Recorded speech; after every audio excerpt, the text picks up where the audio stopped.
Good morning all of you. Hindi की कक्षा में फिर से आपका स्वागत है। तो बच्चों, आज हम आपकी हिंदी की जो बुक है वसंत भाग 2 उसका सेकंड चैप्टर है दादी माँ, यह पढ़ेंगे। इसके जो लेखक हैं वह है शिव प्रसाद जी। तो यह जो चैप्टर है यह एक कहानी है। जैसे हम पंछी उन्मुक्त गगन के एक कविता थी, यह एक कहानी है। इसमें लेखक अपनी दादी माँ के स्वभाव के बारे में बताते हैं कि उनका स्वभाव कैसा है। हमेशा वे दूसरों की मुसीबत के समय सहायता करती है। अगर घर में कोई बीमार हो जाता है तो कैसे वह उनकी देखभाल करती है और सफाई का भी वह कितना ध्यान रखती है। तो चैप्टर को शुरू करने से पहले हम थोड़ा सा लेखक के बारे में जान लेते हैं। तो इसके लेखक हैं शिव प्रसाद सिंह। तो शिव प्रसाद सिंह का जन्म कब हुआ? 19 अगस्त 1928 को उत्तर प्रदेश के वाराणसी के जलालपुर गांव में, और इनकी मृत्यु हुई थी 28 सितंबर 1998 में। और इन्होंने अनेक रचनाएं लिखी हैं, जिनमें से बेटा कुछ इस प्रकार हैं: अलग अलग वैतरणी, मंजूसीमा, उत्तर योगी श्री अरविंद, आधुनिक परिवेश और अस्तित्ववाद, गली आगे मुड़ती है, नीला चांद। तो बेटा चैप्टर बाद में हम करेंगे, पहले इसके थोड़े से शब्दार्थ हम देख लेते हैं। तो अनमना, अनमना होता है दुखी होना, बेचैन होना, खिन्न होना। क्वार, क्वार होता है बेटा आश्विन का जो महीना होता है, जो हमारे हिंदू कैलेंडर में महीने होते हैं ना, चैत्र, वैशाख, ज्येष्ठ, आषाढ़, श्रावण, भाद्रपद, आश्विन, ये भी क्या है कि ये महीने का नाम है। शिवान, शिवान होती है जो गांव की सीमावर्ती भूमि होती है, गांव के जो पास की भूमि होती है, सीमा जिसको हम बोलते हैं। अगहन, अगहन भी ये मार्ग शीर्ष का महीना होता है। चिवड़ा होता है बेटा जो चावल होते हैं ना, उन्हें उबाल कर और कूट कर जब सुखाया जाता है, तो उबाल कर और कूट कर सुखाया गया चावल। लाई, लाई होता है धान और बाजरे आदि को भूनकर बनाया गया एक खाद्य पदार्थ। धान को या फिर बाजरे को भूनकर जो एक खाद्य पदार्थ बनता है उसे लाई कहते हैं। हुड़क होते हैं बेटा तड़पने का भाव, जब मन में कोई तड़पन होती है, जब हम किसी चीज़ के लिए तड़पते हैं। सन रुई, निस्तार होता है उद्धार करना, भला करना। वात्या चक्कर, वात्या चक्कर होता है बेटा तूफान। सद्य, सद्य का अर्थ होता है अभी अभी। सरशाम, सरशाम होता है कंपकपी के साथ आने वाला बुखार। कंपकपी यानी कि जब सर्दी लगती है, बुखार जब चढ़ता है ना, तो साथ में जब सर्दी लगती है उसे बोलते हैं सरसाम। विसूचिका, विसूचिका होता है हैजा या चेचक जैसी जो संक्रामक बीमारियां होती हैं उनको विसूचिका बोलते हैं। बाहरी निकसार, निकसार यानी कि निकलने का मार्ग, बाहरी बाहर के, बाहर निकलने का मार्ग। ब्रह्मा, भगवान। अभयदान, मिलना मतलब कि जीवन दान मिलना, अगर कोई गलती करता है तो उसको मतलब जब माफ़ी मिल जाती है। कुकरमुत्ते, कुकरमुत्ते ये होता है बेटा बिना पानी के कहीं भी जो पौधा होता है वो उग जाता है, ठीक है, उसे बोलते हैं कुकरमुत्ता, यानी कि बिना पानी के कहीं भी उगने वाला एक पौधा। पछुआ होता है पश्चिम से आने वाली तेज हवा। पाले की शीत, पाला पड़ना यानी कि जाड़े की, शीत होता है ठंड, जाड़े की या सर्दी की ठंड। विचित्र, विचित्र होता है बेटा अजीब। किनारी हीन, हीन का मतलब होता है के बिना, मतलब बिना किनारी वाली। तिताई, तिताई का अर्थ होता है कड़वापन। स्नेह कातर, प्रेम से अधीर। मोथा, साई, घेऊर, बनप्याज, ये सभी घासों के नाम हैं, ठीक है, तो खेतों में उगने वाली घास। तो आइए हम थोड़ा सा चैप्टर भी आज कर लेते हैं, दादी माँ। तो जैसा कि मैंने बताया है, इस पाठ में लेखक ने जो ये कहानी है अपनी दादी माँ के बारे में बताया है। तो कमजोरी ही है अपनी, पर सच तो यह है कि जरा सी कठिनाई पड़ते, बीसों गर्मी, बीसों बरसात और बसंत देखने के बाद भी मेरा मन सदा नहीं तो प्राय अनमना सा हो जाता है।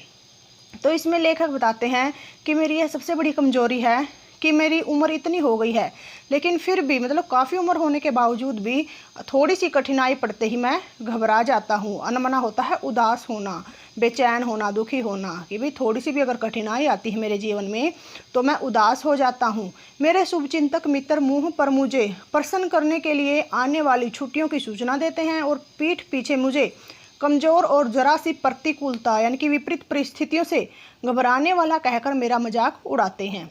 तो लेखक कहता है कि भाई जो मेरे मित्र हैं, मेरा भला चाहने वाले मेरे मित्र हैं, वह मेरे सामने तो मुझे खुश करने के लिए आगे आने वाली छुट्टियों की खबर देते हैं और पीछे से मेरी कमज़ोरी और थोड़ी सी मुसीबत में घबराने वाला कहकर मेरा वे मजाक उड़ाते हैं। मैं सोचता हूँ अच्छा अब कभी उन बातों को न सोचूंगा, ठीक है जाने दो, सोचने से होता ही क्या है। पर बरबस मेरी आंखों के सामने सर्द की शीत किरणों के समान स्वच्छ शीतल किसी की धुंधली छाया नाच उठती है। तो लेखक कहता है कि भाई मैं सोचता हूँ कई बार कि भाई मैं अब उन मित्रों की बातों की तरफ ध्यान नहीं दूंगा, लेकिन न चाहते हुए भी न जाने वे सभी बातें मुझे क्यों याद आने लगती हैं। मुझे लगता है जैसे क्वार के दिन आ गए हैं। तो क्वार, जैसा कि बेटा मैंने बताया था, क्या होता है क्वार? आश्विन का महीना।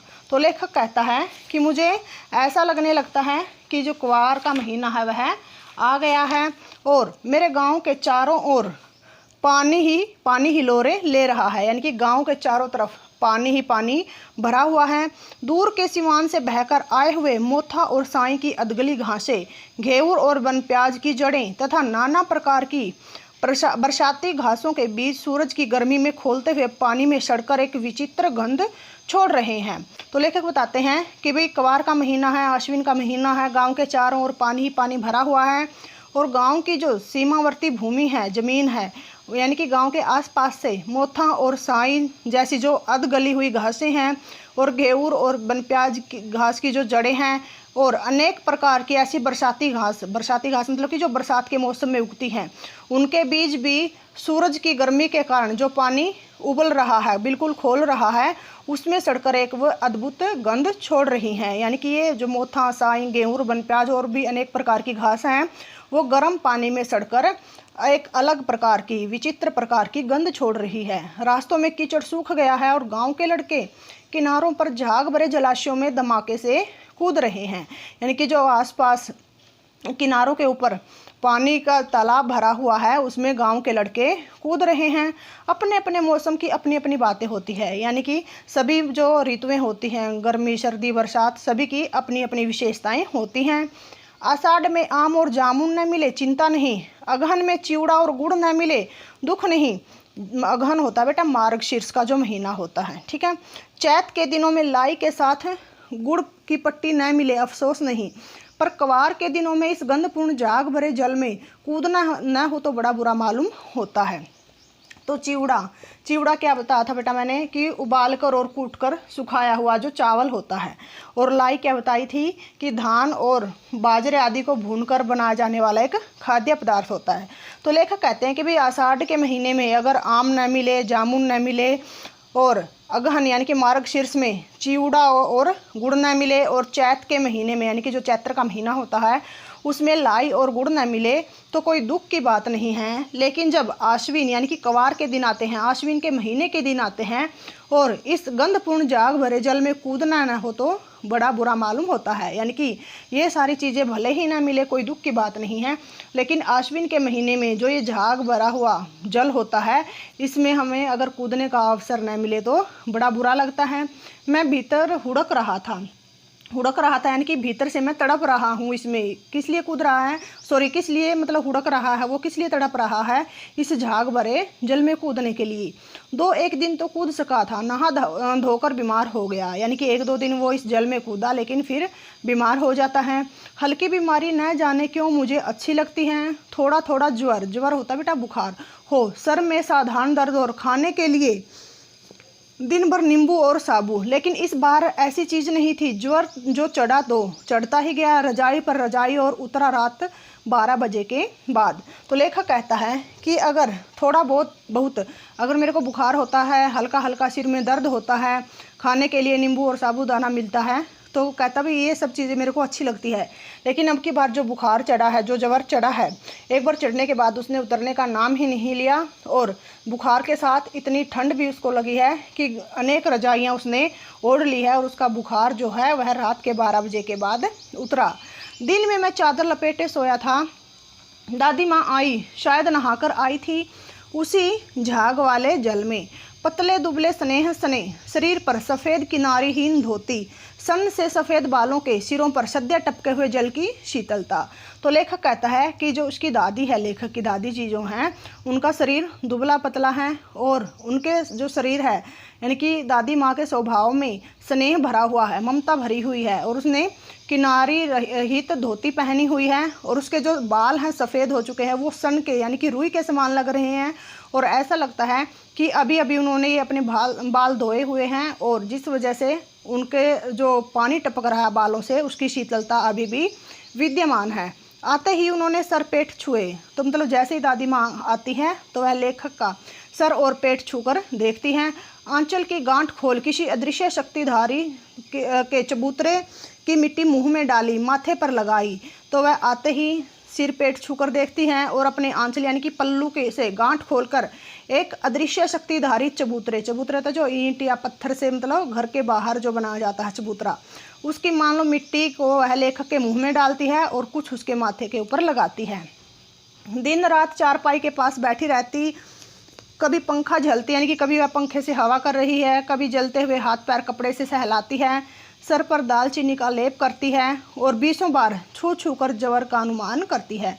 यानी कि दादी माँ जब अगर घर में कोई बीमार हो जाता है तो मतलब उसकी बहुत वह देखभाल करती है, कभी पंखे से हवा कर रही है, कभी उसके हाथ पैरों को कपड़े से सहला रही है, सिर के ऊपर दालचीनी का लेप करती है और अनेक बार वह छू कर देखती है कि भाई बुखार उतरा है या नहीं है, हांडी में पानी आया कि नहीं, यानी कि भी मटकी के अंदर पानी लाया गया है या नहीं, उसे पीपल की छाल से छोंका कि नहीं, यानी कि हांडी के अंदर जो पानी है उसे पीपल की छाल से छोंका गया है या नहीं, खिचड़ी में मूंग की दाल एकदम मिल तो गई है, कोई बीमार के घर में सीधे बाहर से आकर तो नहीं चला गया, आदि लाखों प्रश्न पूछ पूछ कर घर वालों को परेशान कर देती।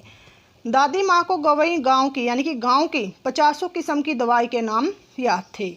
गांव में कोई बीमार होता उसके पास पहुंचती और वहाँ भी वही काम, हाथ छूना, माथा छूना और पेट छूना।